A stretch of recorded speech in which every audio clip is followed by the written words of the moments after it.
when you're rocking up day in, day out, you're committing, you're showing up, you're a trader that's become profitable, and there's China's moving the markets, and there's all this policy intervention, all this chatter. Now, China is rather complex in the way they release information. They, a lot of time unscheduled. They're very different to the other G7 country or the other, the European Central Bank, the Fed, the BOE, Bank of Canada, even RBA, RBNZ.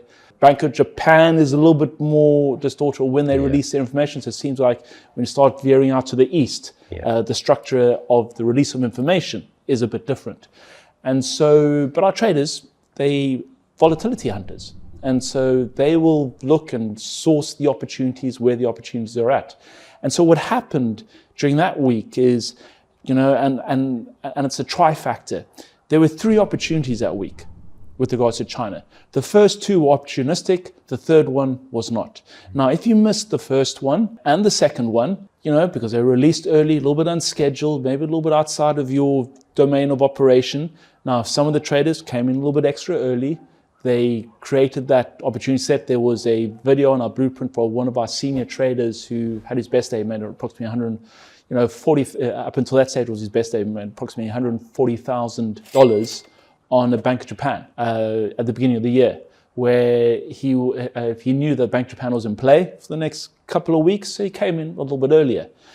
But what happens, and what is that feeling when you've worked long days, you've been committed, you miss Monday, the opportunity, because it's just outside of your operational time. You miss Tuesday. All of a sudden, there's news coming out, and we're seeing, what is going to be this response from China, this policy response. And so that third day, which was happening on the same day of the European Central Bank, in the morning, everyone's eyes is glued on this response. Everyone's watching for this opportunity. And then you're there, you have at the back of your, I've got to take this opportunity. So you're not segmenting the opportunity set where Monday was a high opportunity set because the price factor was large. But as the week moves on, with any theme, you get peak theme, you get the theme starts tailing off, and you can get within these micro theme structures and these macro theme structures, such as COVID, such as the Russia-Ukraine crisis at the beginning, such as Brexit, such as Frexit, such as European debt crisis. You have all of these themes that have their own cycle, their own theme starting, peak theme, opportunity. And what happens is the best traders, they get aggressively and violently aggressive at the start of a theme that's generating volatility and opportunity. They don't need to wait for too much input information because it's a surprise factor that they can unleash their size. Whereas a trader who's a little bit more novice, a little bit more insecure in his game, usually has to wait for the opportunity sets to give him more and more confirmation before he starts sizing up. So he starts sizing up on the wrong side of the bold distribution instead of start sizing up at the beginning and being convicted. So what happened that week is, as a trader, you've missed that Monday. You maybe heard a couple of the traders who have maybe done well and made some money. So what is that like? You have to be some impenetrable monk or an impenetrable force not for that to influence you and for that not to affect you. And so how do you decompartmentalize? How do you move on from that and just say, that, and especially imagine what form you bring into it. If you're on a bad run, and all of a sudden, emotional, your psychological elements can magnify whatever your self-talk is at that moment. You've come from bad run. This is a so-called very big opportunity that you've missed. A couple of other traders have made money. You start feeding yourself with all these self-talking ghosts, these things that aren't going to service you. They're going to create all this energy leak.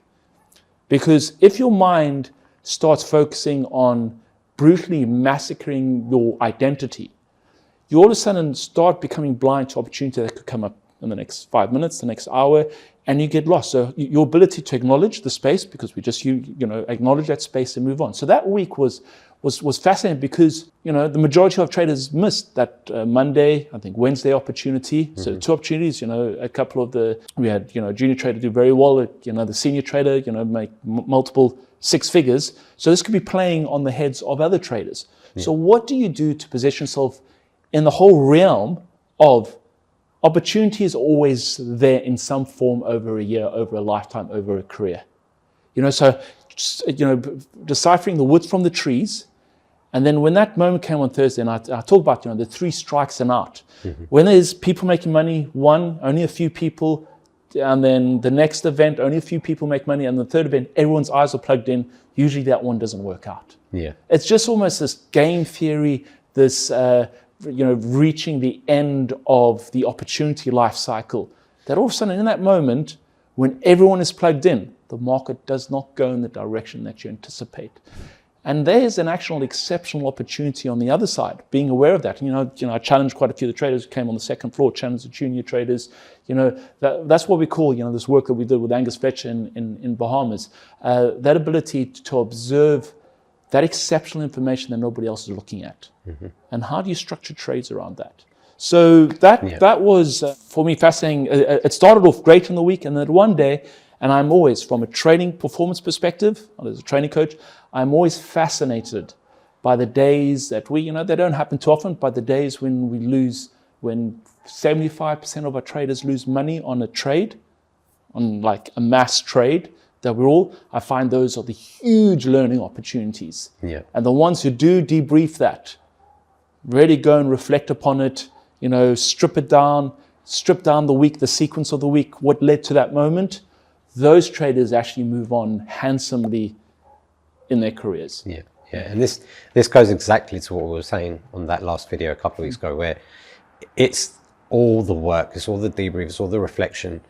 When such an event like this does happen, because it doesn't happen every day, to be very in tune with it, to be very thorough, to map it all out, to not just your trading, but also just the environment and the narrative. And when it does come again, you're so much better prepared for it. And I'm finding it really fascinating as well, from the psychology point of view, and how certain people are reacting to it, and certain people, for example, it happened on the Monday. Well, for the more experienced guys, they know, they go, well, I'm going to be there early. I'm going to wait because this opportunity can come again. And then you've got the other traders that, are coming in at 9:30 and whatnot, still taking it easy, or, 7:30 UK, whatever it is. And then they miss it again.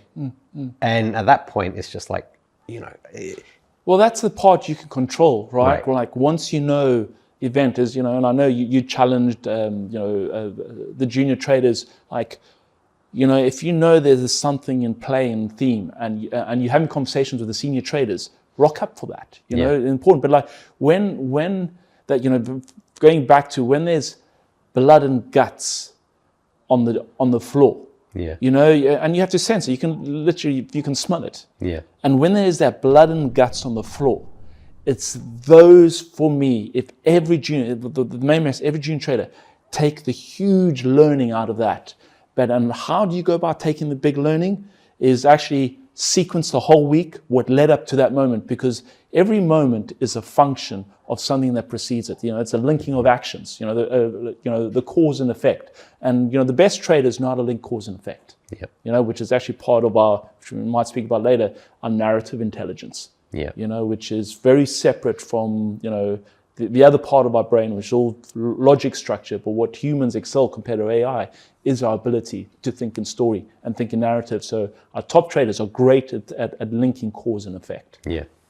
And speaking of top traders, of course, there was a bit of blood on that day, but there was one trader in particular that did pretty well. Leading up to that week, a couple of traders, we had a junior trader approximately make almost 6 figures in 2 days because he showed up. Yeah. He knew that there was some theme, and he told himself, I'm going to be there 6 a.m. UK time for the next 2 weeks. So he created that luck, and he created that opportunity. I know, going into the end of the year, Bank of Japan sometimes operates a little bit early in December. They could release some.